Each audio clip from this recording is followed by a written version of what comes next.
Table और table से related जितने भी वर्ड्स हैं जैसे हटाना, सरकाना, इधर करना, उधर करना, उठाना, बहुत सारे वर्ड्स और सेंटेंसेस, छोटे छोटे सेंटेंसेस मैं ले आई हूँ आज की वीडियो में। शुरू करते हैं, लेकिन इससे पहले अगर आपने सब्सक्राइब नहीं किया है तो please like, share and subscribe my channel.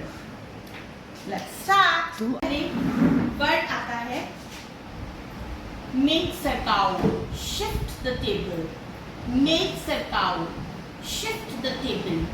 मेज के सरकाने को न केवल शिफ्ट कहते हैं बल्कि मूव भी कह सकते हैं। Move the table, move the table. और हम मूव और शिफ्ट के अलावा एक और वर्ड यूज कर सकते हैं, स्लाइड। मेज को थोड़ा सरकाओ, slide the table a little. मेज उठाओ, लिफ्ट द टेबल।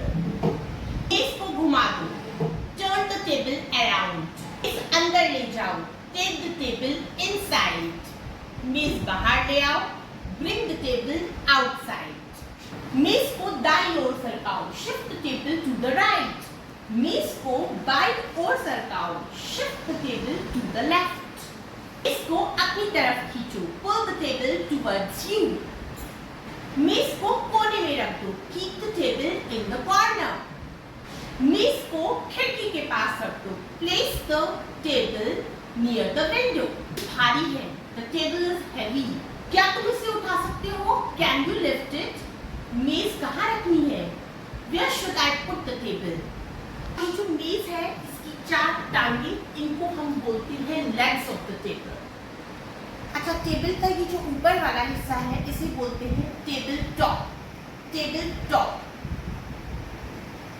मेज हिल रही है, द टेबल इज वॉबली या द टेबल इज शेकिंग। मेज हिल रही है, द टेबल इज वॉबली या द टेबल इज शेकिंग। मेज के पेच ढीले हो गए हैं, the screws of the table have become loose. The screws of the table have become loose. पेच कसाने वाले हैं, the table screws need to be tightened. The table screws need to be tightened. मेज टूटी हुई है, the table is broken. The table is broken. या हम ये भी कह सकते हैं the table is damaged. The table is damaged.